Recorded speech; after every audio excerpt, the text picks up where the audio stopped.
Hello, this is Siddharth Damber from Chicago Arthritis and Regenerative Medicine. It's August 10th, 2020. Welcome to our weekly educational meeting that we broadcast live. On this meeting, I am essentially discussing questions that either my team is discussing with me kind of live in person, or questions that they have that they're bringing to my attention, either from themselves or from patients, where we're focused on musculoskeletal conditions. So at Chicago Arthritis, our expertise and focus is on evaluation and treatment of arthritis, tendinitis, injuries, and back pain, utilizing the most current and up-to-date treatments available to treat these conditions, to improve your pain, improve your function, and get you back to doing the things that you enjoy with the people that you care about. So, I think a lot about inflammation and instability. That is literally my sort of bread and butter, what I'm doing every single day at work. And that's partly because I am trained as a clinical rheumatologist and see a lot of inflammatory arthritis patients, and because I'm also have a focus and expertise in regenerative medicine, where we're constantly focused on degenerative arthritis, tendinitis, injuries, and instability issues. And frequently, from a mental framework, I think about these things as separate issues, but the reality is that they're frequently very intertwined and connected.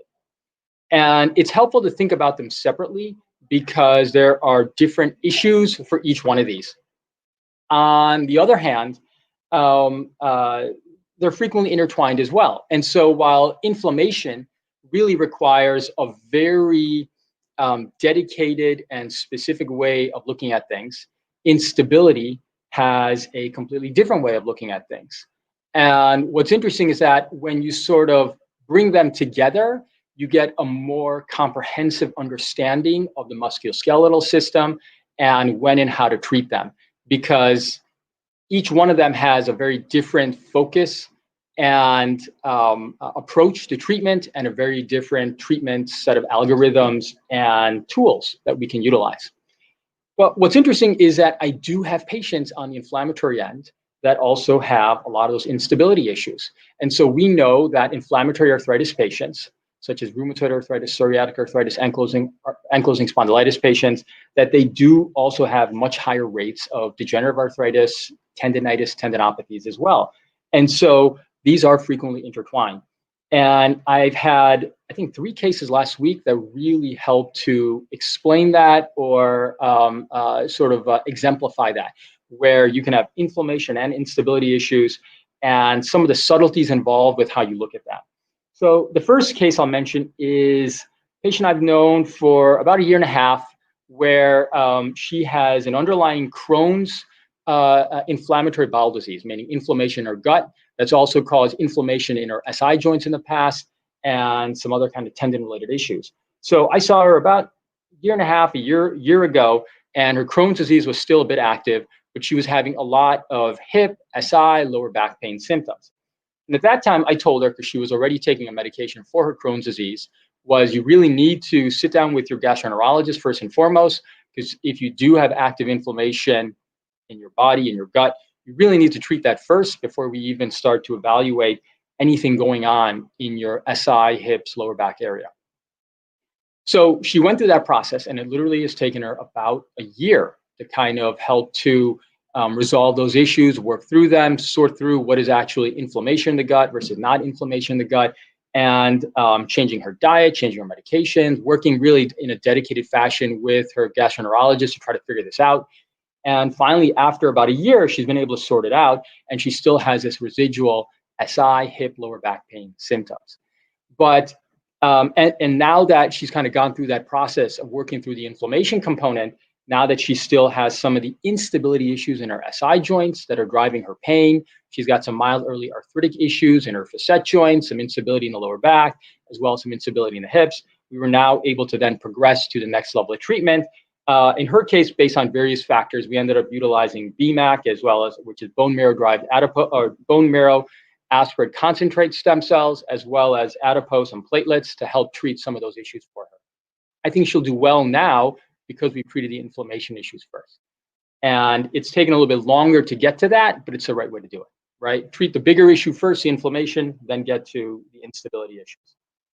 Case number 2 is a colleague of mine based on the West Coast had asked about a patient of his who's got rheumatoid arthritis and was coming to him for hand pains. And he had questions about, well, what's the right way to approach this? What's the right way to treat this? And, the reality is that inflammatory arthritis or rheumatoid arthritis, he's not a rheumatologist, so it's not really in his wheelhouse. And my suggestions were, first and foremost, you really need to figure out, is there systemic inflammation, total body inflammation that's going on? Because if there is, that's the big picture. You need to treat that. Whether that's with diet, supplements, medication, you need to address that first and foremost, because that's going to drive more of the problems than anything else. And he can do that in multiple ways. Obviously, probably he should work with a clinical rheumatologist that can help him out with that. But he mentioned that this patient had a lot of hand pains and wrist pains. And so the first thing I suggested was, well, if the patient's there with you, you've already got a relationship with the patient, do a diagnostic musculoskeletal ultrasound right in the office. If you do a diagnostic ultrasound, you can take a look at the affected joints, the hand and the wrist joints, and you can tell, is there active inflammation or is there really just chronic damage? So how do you tell the difference? Well, there are a couple things. Number one, if this patient is complaining of some swelling in her hand, which you can visibly see or feel, you can take a look under ultrasound and you can tell if somebody has an effusion, which means fluid in the joint, or you can tell if they have chronic irritated joint lining, which is called synovial hypertrophy. So an effusion, which is truly fluid in the joint, is an active, generally acute or subacute issue. And on ultrasound, the way that you see that is you see fluid in the joint, and then as you compress it dynamically under ultrasound, if it's truly fluid, it'll basically move out of the way. All right. It's a dynamic finding that you can help to confirm. Synovial hypertrophy, on the other hand, which means someone who's had prior inflammation and now has a chronic irritation of the joint lining that looks distended and swollen in its own regard, but it's not actually fluid in the joint. It's just chronic irritation of the joint lining. You can tell that because, number one, on ultrasound, it has a different look than fluid in the joint. Number two, when you dynamically compress it, you don't actually move that out of the way. It stays there. It's a fixed finding. It'll always be there. So that's number one. You can tell if something is an acute effusion versus something that is more chronic synovial hypertrophy.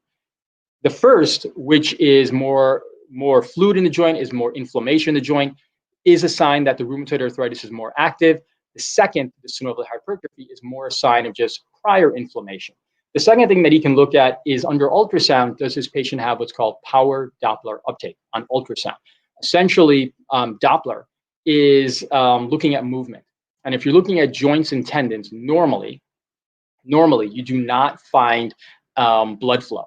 So if you look at a joint or a tendon and someone's at rest, the only thing that there should be nothing that's moving. If you do see something moving like a blood vessel, that's a sign of inflammation in the joint. Now, as the technology has gotten better under ultrasound, you can start to pick up smaller little blood vessels that are not actually in the joint or the tendon, that are not actually indicative of inflammation, but are just a normal vessel. Someone who's experienced with ultrasound will be able to tell the difference just because they can tell where the blood vessel is. Is it in the joint? Is it in the tendon? Is it normal? Is it abnormal? But that's a really key subtle finding to help tell if someone has active inflammation versus chronic damage. And in this patient's case, if she has active inflammation, she really should get that addressed properly in the same ways that I discussed with that prior patient, meaning controlling the systemic inflammation, either with, again, meds, supplements, diet. And after that's been done, then reevaluate and then decide if it makes sense to pursue treatment. His second question to me was what treatment to utilize. So he is someone that specializes in regenerative medicine. And if this patient has chronic arthritic changes, what would be a better fit for her? And so he asked, well, should he use something like alpha-2 macroglobulin, which is a naturally occurring anti-inflammatory chemical in the blood, or should he use platelet-rich plasma, or should he use something else? My suggestion to him was that knowing how aggressive rheumatoid arthritis can be, that if she does have chronic damage in the joint, and if there is even just a little bit of inflammation, but it's subtle, that this patient's better off utilizing her own bone marrow-derived stem cells rather than a blood-based product like alpha-2 macroglobulin, like platelet-rich plasma, because it's just a more aggressive condition.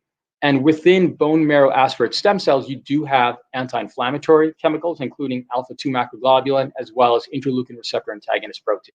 And so for this patient, first and foremost, understand, is it active inflammation or chronic damage? Treat accordingly. Number two, utilize the right cell-based treatment if you need to in this patient as well. The last one is a longtime patient of mine who's got chronic sjogrens, which is an inflammatory condition that can cause not only dryness in the salivary glands, dryness in the mouth, the eyes, but can also cause inflammation in the joints. In her case, though, she actually doesn't have significant active inflammation right now, her presenting complaint was a lot of wrist pains. So she is a long-standing knitter. She knits a ton. That's just something that she really enjoys doing. She was also a baker in the past. So she's developed a lot of hand and wrist pains. She has incidentally also had surgery over the tendons of her right wrist in the past for a condition called de Quervain's tenosynovitis, which essentially means inflammation over the radial part of the wrist. And she got temporary relief in the past, but she continues to have problems there because she has chronic tendinitis. She's also developed chronic osteoarthritis in that thumb joint as well. And so the treatment that I've done for her 2 times in the past, once, I think roughly 4 or 5 years ago, and then another time last year, was prolotherapy, utilizing a very low concentration of sugar water to inject that into the tendons, the ligaments, and the joint, creating a mild inflammatory reaction, which then provides better stability, better optimization of the tendon as well, which then leads to pain relief and better function. She tends to do pretty well with this treatment every few years to basically keep her pain at a reasonable, controlled level, allowing her to continue to knit and function at an incredibly high level. Interesting in this case, because I chose not to recommend a more aggressive treatment like platelet-rich plasma or bone marrow-derived stem cells, in part because I felt like her underlying other medical issues. She's got significant diabetes. She's got some chronic neuropathy associated with that. She's got some other medical issues as well. My sense was that she's someone where utilizing a less aggressive treatment, but a more mild treatment could still get her pain relief and functional improvement, and her goals were relatively reasonable, which is she wanted to get 40, 50% pain relief so she could continue to knit. And utilizing a milder treatment rather than a more aggressive treatment still got her to the place that she wanted to. And understanding the inflammation component here, but understanding the instability component is really what got her to a result that she wanted. Lead me to the last thing, which is that a lot of times in medicine these days, we're starting to think of it as almost an algorithmic process. And the reality is that a lot of medicine is very much can you recognize presenting problems? Can you identify some of the details of this particular person? And then can you utilize a proven effective treatment? And that really makes up 80% of medicine. The reality is that there is still personalization required. And so that 80% progressively in medicine is being made up, or is being filled in the gap, instead of with experienced physicians, is being filled in the gap with younger physicians who don't quite have as much experience. It's being filled in the gap with mid-levels, nurse practitioners, physician assistants who can reach a certain high level as well. And it's even going to be filled in the gap with artificial intelligence. And there's a role for all of these things, but the reality is that extra 20%, 10 to 20%, that requires personalization, that requires understanding when something is atypical, and understanding when to vary your speed of aggressiveness of treatment. An experienced, knowledgeable physician adds a huge amount of value there. Personalization, because for me to tell a patient, listen, yes, you have chronic SI-related pain, but you also have Crohn's disease. Why don't we make sure that one part is taken care of, the Crohn's part, before we jump into treating the SI? It's not here you got SI joint pain, let's treat it with X right away. It's understanding this particular person and her particular problem and treating it appropriately. Atypical, because you look at this individual, her presentation is a little bit different than maybe my typical patient who comes in with SI-related pain. So understanding when something is on that same kind of normal trajectory versus something that's a little bit atypical and off that makes a huge difference. And then lastly, knowing when to maybe pause instead of proceeding with treatment, knowing when to treat mildly, meaning maybe even just using prolotherapy rather than something stronger, and then knowing when to treat a bit more aggressively, knowing that, hey, this particular case would do better with bone marrow-derived stem cells than with just platelets. There's a lot of subtlety to some of these things. A lot of times we look at musculoskeletal conditions as very much a hammer and nail kind of issue, but the reality is there's a lot more subtlety to this, and a keen and fine understanding of when inflammation is driving things, when instability is driving things, and when the two are combined together and intertwined, and how to piece them out and treat them both selectively, appropriately, at the same time, in combination, can make the big difference in terms of somebody who has a minimal benefit versus somebody that has a dramatically better benefit, which then means someone who has a lot less pain, someone who has a much better functional improvement, and someone who's generally a happier patient. Great. Well, thank you for your time. As a reminder, I do this 2 times per week, Mondays and Wednesdays, live both times. You can catch the replay, which will be posted, as well as with captions, as well as a written aspect to this on the website. And until next week, or until on Wednesday, have a good day, live well. Thank you for your time. Bye-bye.